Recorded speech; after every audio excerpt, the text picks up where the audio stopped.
At first glance, farming seems like a simple, peaceful profession. But behind those wheat fields and grazing cows is a silent empire.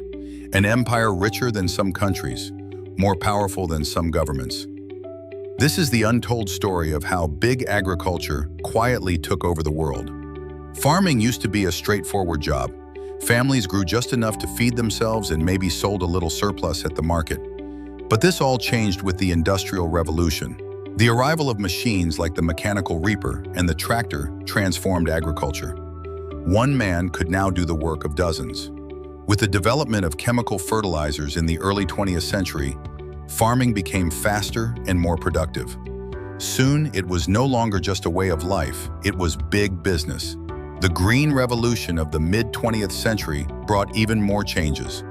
Countries with advanced economies began exporting agricultural technologies like high-yield crops, irrigation systems, and synthetic fertilizers to less developed nations. It helped feed millions and reduce famine, but it also opened the door to the rise of agricultural monopolies. Today, just a few massive corporations dominate everything from seeds to tractors to global food trade. These companies control not just farming, but the very foundation of our food systems. Cargill, a privately held company, earns more revenue than some countries' entire GDP. Bayer Monsanto controls a significant portion of global seed and pesticide sales. John Deere, originally a maker of tractors, now uses artificial intelligence and automation to redefine farming. Archer Daniels Midland, ADM, processes vast quantities of corn, soybeans, and wheat that feed much of the world. These giants don't just grow food. They control the tools, the data, the logistics, and even the genetics of crops. At the heart of their power are seeds. In the past, farmers saved seeds from one season to plant the next. But today, most seeds are patented. Genetically modified GMO seeds are designed to be used only once, then bought again the next year. Some of these seeds are even engineered to be resistant to certain pesticides, which just so happen to be sold by the same companies. This is a business model that forces farmers to continuously buy new seeds. In fact, many farmers are now legally bound to sign contracts that prevent them from saving and replanting their seeds. Critics call this practice seed slavery. Farmers are forced into a cycle of dependence, unable to escape the grasp of these powerful corporations. The result is a situation where big agricultural companies have control not only over what we eat, but how it is produced. But big agriculture's influence doesn't stop at seeds. It extends to the entire financial system that governs our food. Trillions of dollars move through the global food supply chain each year. Commodities like corn and soy are traded on global exchanges, with investors betting on food prices. This speculative behavior drives up costs, creating volatility that hurts both farmers and consumers. In some countries, agriculture is heavily subsidized. The U.S. alone has spent over $400 billion on agricultural subsidies in the past 2 decades. But the bulk of this money doesn't go to small family farms. It flows into the pockets of the largest and most powerful agribusinesses. Meanwhile, land ownership in farming is increasingly concentrated in the hands of the wealthy. Bill Gates has become the largest private farmland owner in the United States. The rich are not just investing in farmland, they're also investing in agricultural technology, vertical farms, and even lab-grown meat. This isn't philanthropy, it's a strategy to own the future of food. While big ag thrives, small farmers are struggling.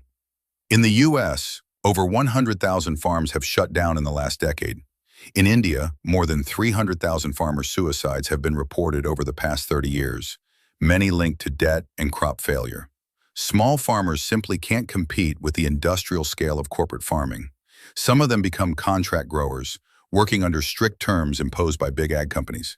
Others leave the land altogether. The result is a growing disparity between a few giant agribusinesses and the smaller operations that once made up the backbone of agriculture.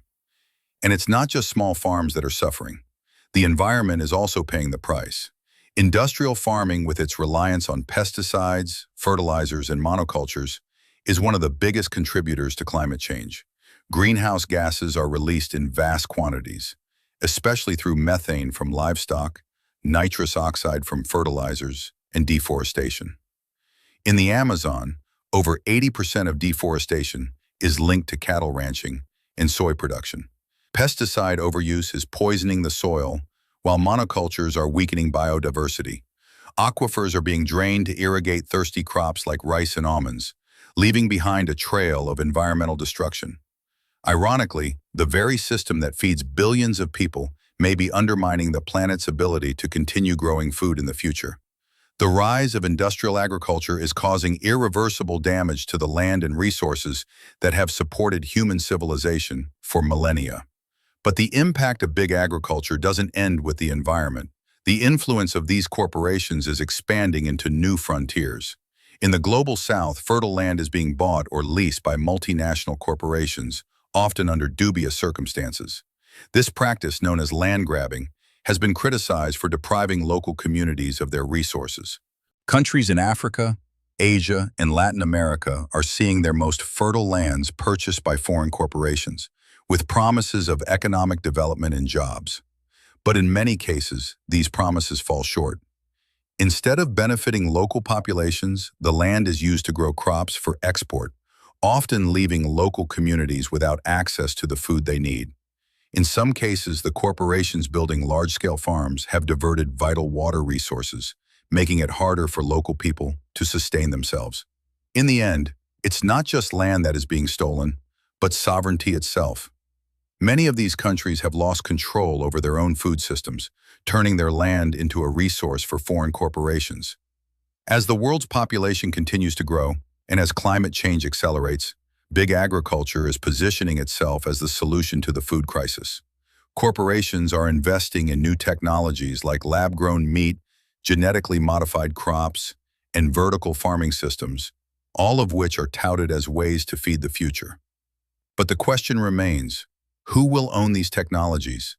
Who will control the food of tomorrow? The answer, if history is any guide, is the same corporations that control the food of today. The companies that dominate agriculture will likely control the next generation of food production, and they will use their monopoly on technology to further entrench their power. We may be looking at a future where food is designed, grown, and distributed by machines, with human farmers reduced to technicians or eliminated altogether. This future may seem far away, but it's already unfolding.